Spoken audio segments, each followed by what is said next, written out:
और बाइबल बताती है अगर कोई अपने ही नजर में बहुत समझदार है तो उससे अधिक आशा मूर्ख से रखना। आपने देखे होंगे ना 1.5 शाणे लोग।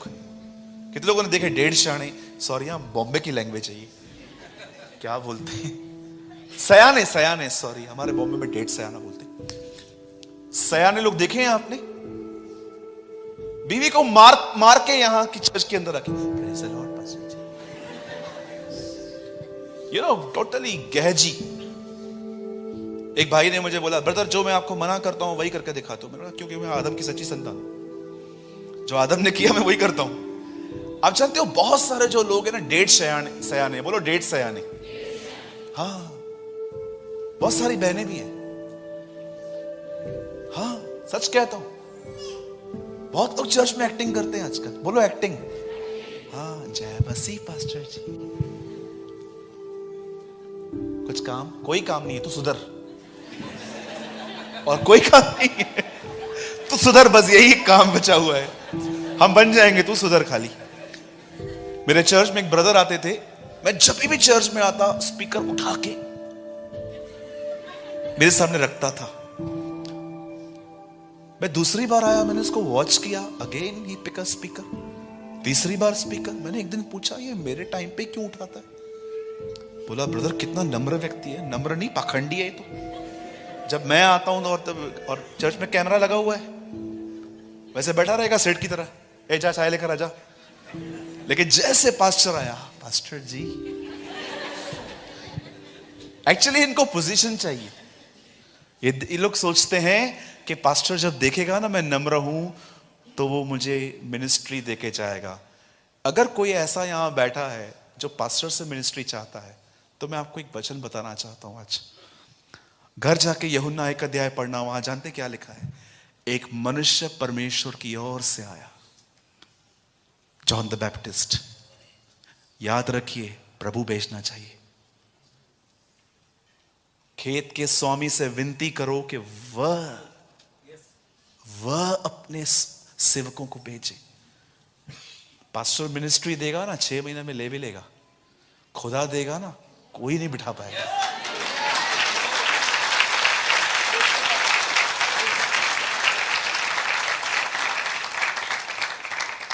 और मैं आपको सच कहता हूं, जब हम सताए जाते हैं ना, एक्चुअली वी आर सेफ। लेकिन जब हम फेमस होते हैं ना, वी आर इन डेंजर। हमेशा याद रखिएगा, जब आप सताए जाते हैं ना, और इससे सेवा चालू की है, लोग आपके लिए तरह तरह हैं, एक्चुअली उस टाइम पे आप सेफ हो। लेकिन जब आप फेमस होते हो ना, actually you are in danger.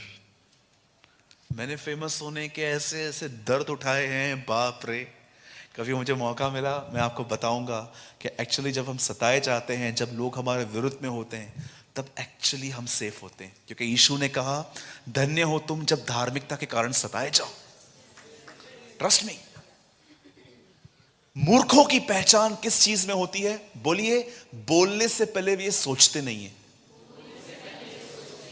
अब मैं आपको एक और अच्छी बात बताना चाहता हूं जो बहुत इंपॉर्टेंट है। सॉरी, समझदारों की जो बात होती है वो जो बहुत सोच समझ के। अब मैं आपको बताना चाहता हूं मूर्ख लोग कौन होते हैं।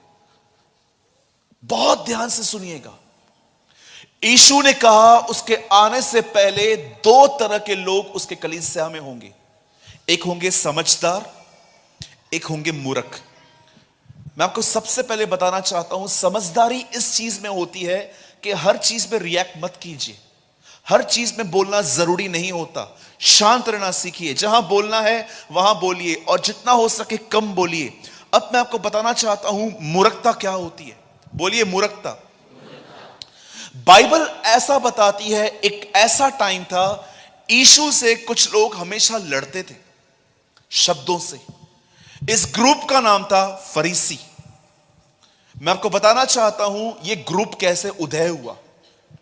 अगर आप बाइबल को बहुत ध्यान से और आराम से पढ़ेंगे तो आपको समझ में आएगा। मती और Malachi, Malachi was old testament last book. Malachi जो है वो अंतिम पुराने नियम की अंतिम किताब है, और मती नए नियम की पहली किताब है। इस बीच में 400 साल का डिफरेंस है। 400 साल तक प्रभु ने यहां पर कोई नबी, कोई वक्ता, कोई भी पास्टर, कोई भी याजक नहीं भेजा था। और आप जानते हो, खुदा का कलाम जब बंद हो गया आना, तब वहां पर एक ग्रुप पैदा हुआ, फरीसी। आप जानते हैं, वे लोग जिनको परमेश्वर का वचन नहीं मिलता, वो फरीसी बन जाते। आप में से कितने लोग ये बात जानते हैं? मती और मलाकी के बीच में 400 साल का अंतर है। इस बीच में कोई खुदा का कलाम नहीं आया और एक ग्रुप बन गया, और इन्होंने बहुत सारी ऐसी आज्ञाएं निकाल दी जो एक्चुअली प्रभु की तरफ से नहीं थी, ये खुद की तरफ से थी। इसलिए यीशु ने कहा, ये मनुष्य की आज्ञाओं को परमेश्वर का धर्मोपदेश करके सिखाते हैं। इट मींस आज्ञा इनकी है, लेकिन बोलते हैं खुदा की तरफ से। अब जानते हैं, एक ग्रुप था यीशु के समय में। अब जानिए कि सच्ची मूर्खता क्या होती है। बाइबल ऐसा बताती है, यीशु कंटिन्यू इनसे विवाद करता था, और ये लोग ऐसे लोग होते थे जो यीशु की सभाओं में यीशु से सीखने नहीं आते थे, ये यीशु की गलतियां निकालने के लिए आते थे। कितने लोगों ने ये कहानी पढ़ी है कि इन लोगों ने यीशु के सामने एक स्त्री डाल दी थी जो व्यभिचार में पकड़ी गई थी, और कहा इसे मार दे। अब एक सवाल पूछ रहा हूं, ध्यान से सुनिएगा। क्या सच में वो स्त्री को मारना चाहते थे? किसको मारना था? यीशु को मारना था। उन्होंने उसके सामने एक स्त्री डाल दी और कहा, तू क्या कहता है इसके लिए? वो चाहते थे ये कुछ गलती करे तो पत्थर इसको मार दे।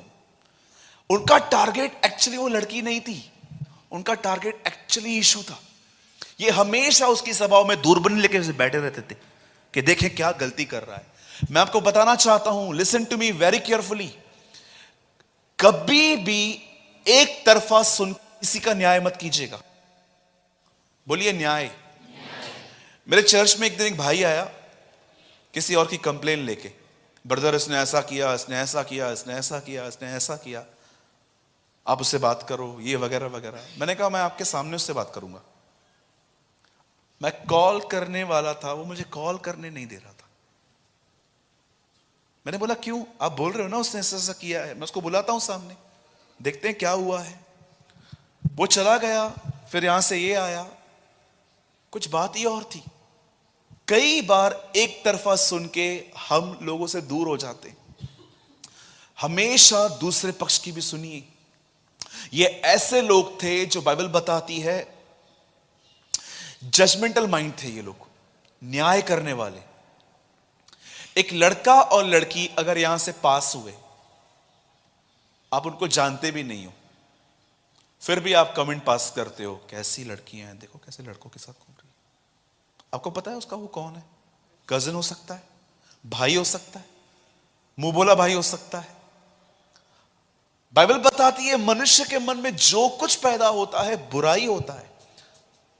अच्छा, अगर मैं आपको देखकर किसके कान में कुछ बोलूं ऐसे, आपको क्या लगता है?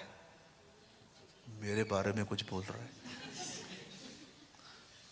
आपको पता है जिनको भी लगता है ना मेरे बारे में कुछ बोल रहा है, मतलब कुछ तो गड़बड़ की है ना? मुझे नहीं लगता है, जब कोई दो लोग बात करते हैं तो मैं बोलता हूं बोलने दो, मुझे क्या करना है इससे। आप जानते हो बाइबल क्या बताती है? ये लोग बड़े न्यायी थे और इनको वचनों का भी पूरा ज्ञान था। अब सुनिए क्या हुआ इनके साथ। बाइबल बताती है जब यीशु इनसे मुलाकात की, तब जानते हो इनके हाथ में क्या था? इनके हाथ में कटोरियां, थालियां, कटोरे थे। ये लोग इनको बड़ा मांजते थे, साफ करते थे। एक दिन यीशु ने इनको कहा, जो कुछ तुम करते हो इससे कोई फायदा नहीं होगा। आप जानते हैं अगर आप एक फरीसी से पूछें सबसे बड़ी मुख्य आज्ञा क्या है, तो वो आपको क्या आंसर करेगा? सब्त के दिन को मानना। लेकिन अगर आप यीशु से पूछोगे सबसे बड़ी आज्ञा क्या है, तो वो कहेगा परमेश्वर से प्रेम करना। ये उनका डिफरेंस था।